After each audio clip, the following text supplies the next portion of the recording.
recently, I've got a lot of questions about pivoting, right? So let's talk about it. Pivoting, some people call it pivoting, is basically the process of changing your product, your market, or how you get to market in order to ensure growth or to achieve product market fit. In 2005, Twitter was once called Audio, right? Audio basically is a podcasting platform designed to allow anyone to create podcasts and anyone to find podcasts. That same year, Apple announced iTunes' ability to create podcasts and also to distribute podcasts. And that was clear that there was no market for audio at that time. Since Apple is getting to the same market, obviously the market size for podcasts wasn't big enough. Jack Dorsey decided that it's time for them to make a change. Let's figure out what else they can do instead of fighting in a space that they're sure that they cannot win in. That's where Twitter was founded. That is an example of a pivot. When should you pivot? How should you pivot? How do you know it's time for you to make a pivot? It's important to understand that when it comes to product pivoting, you can pivot your problem or you can pivot the solution. There are products that you know the problem you are solving, but you're not providing a solution in a way that is acceptable to your target audience, right? That is the reason why you see 5 different startups offering the same product, right? But offering the same product in different ways, or approaching the same solution approaching the same solution to a problem in different ways. So your product is addressing the right problem, but may not be addressing the problem in a way that customers are willing to accept it. So you can make a pivot in that regard, where you make a change to how you provide your solution and not the problem. Also, you decide to make a pivot of the problem. You found out later on, when you start experimenting with your startup, that maybe the problem is not big enough. Maybe you're not so excited about the problem, and it's time for you to make a change. And you can decide to make a change of that problem, decide to stop solving a problem and start solving a new problem entirely. So why should you make a pivot? The first thing is opportunity cost. Life is very short, and as a founder, you're just like an athlete. You have a very precise number of years that you can be very active as an early stage founder. At a particular stage of your life, you need to be maybe a later stage founder. The early stage, you know that you just have so much limited time and so much options at your disposal. So opportunity cost, which all of the options or which all of the problems are worth solving. Another reason is that you are not a good fit. It's either you as a founder or the team is not a good fit for the problem you're solving, or the market is not a good fit for the problem you're trying to solve. So you're not a good fit, or it's not a good fit. Market dynamics. The market might be too early to market. An example is, many years ago, I had this idea to build a app that replaces the POS machine. Basically, the app is going to receive payment from cards without the need of a POS. And there were many ideas of using dongles or using attached devices that you can attach to a mobile device, and then you'll be able to use that to read cards. But policies that were in place at that time doesn't allow for direct reading of cards data through devices that are not licensed. So it costs a lot to get a license. That's an example of market dynamics. Another example is that same product, we thought, okay, let us try out using NFCs, right? Near field technologies.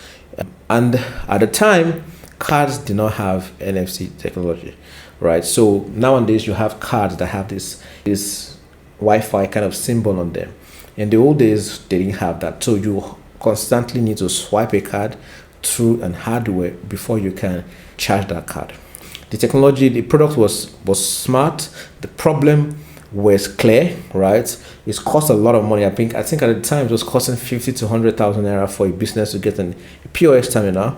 And if a business get a POS terminal and their sales drops for any reason within that period of a week, by the next Monday, the bank or the financial service provider, they're going to resume at your office and collect that POS terminal from you, even though you've made an upfront for it.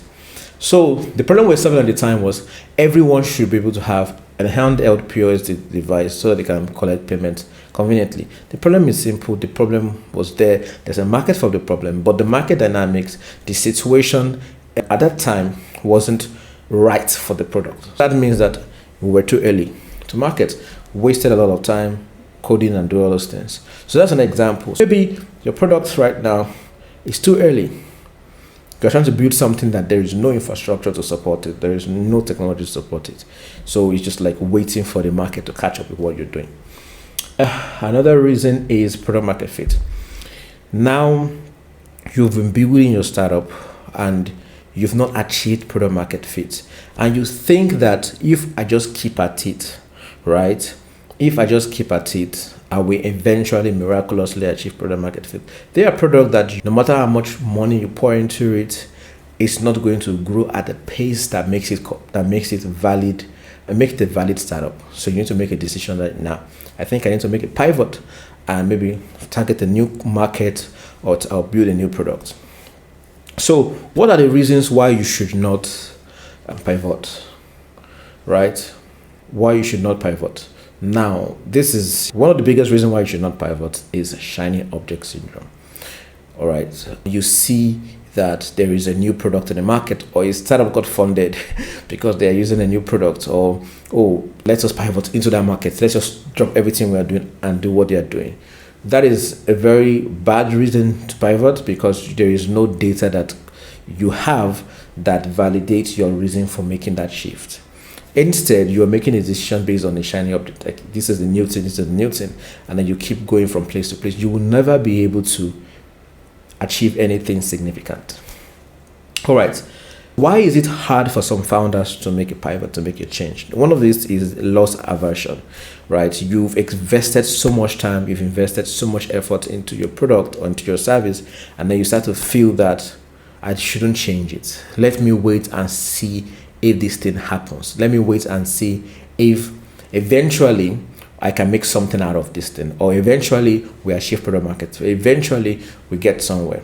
It's just like being in a bad relationship and you're just holding on that maybe one day it will work out. If it doesn't provide signs that it will work out, having that loss aversion is a total waste of time.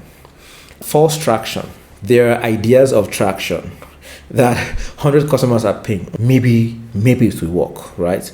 Maybe it will work. False traction is a very, very serious trap because you'll just keep at it and you will not be able to make actual revenue and actual profits, right? So false traction is another reason. And then vanity metrics. We'll talk a little bit more about vanity metrics in subsequent videos because it's a very, very serious trap that founders find themselves in. Vanity metrics are great, but they don't mean that you're succeeding as a startup. All right, so let's talk about the three types of pivoting: products, markets, and how you get to markets.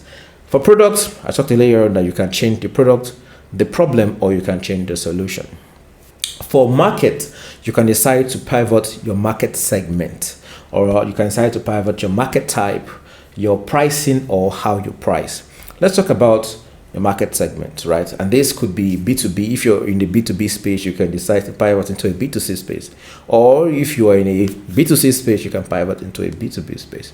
If your target audience are, say, doctors or mid-level Nigerians that live in the city, or you can decide to shift your focus and you can pivot to new market.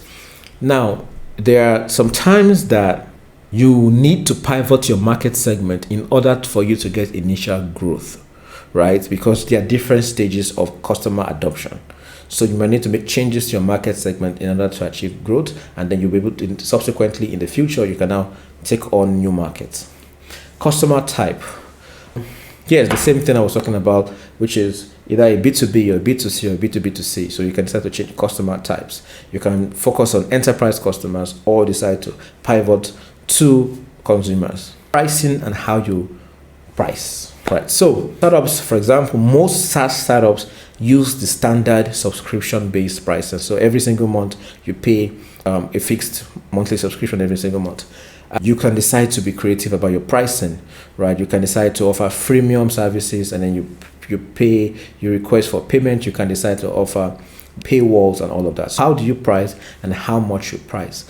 One of the reasons why Amazon is a very good service for AWS service is the fact that they have very good pricing and very good products. You can decide to price based on action-based pricing, what platforms like Amazon's are doing, or platforms like OpenAI does, where you are charged for how much API calls you make. And then how much you price. That's how you can pivot in terms of market. Now, how do you pivot in terms on how you get to market? First, you need to take a look at your customer acquisition cost. That is where you make a decision, right? Two places: your customer acquisition cost and your customer lifetime value will determine if there is a need for a pivot. You do not need to wait to see your customer lifetime value before you make a decision to pivot on your customer acquisition cost.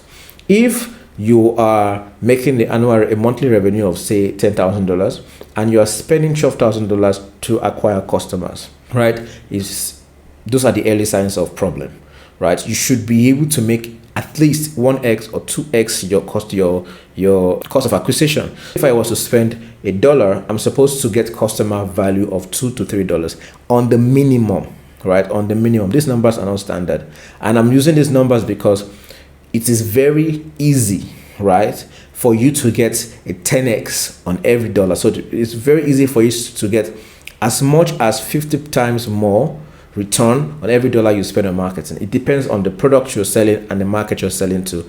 We all know, it's a general knowledge that enterprise sales are more expensive than B2C sales, right? So to sell to an enterprise customer takes longer time and cost more, but that justifies, the income that you make from that sale justifies the cost of the sale. But if you are selling a product that the first purchase of a customer is about $5 or $8, for example, you should not spend more than $3 or so to get that customer. If your cost of acquisition is high, you start to look for how you can pivot your marketing. That is how you get to market. Then you need to make changes to your sales strategy, you need to make changes to your marketing, and you need to make changes to how you position yourself or how you position your product. That's about it. So if you have more questions in regards to anything, and if I've not responded to your emails, you can just shoot me another email, or you can just send me a DM or a message anywhere you find me. Good luck, and see you next time.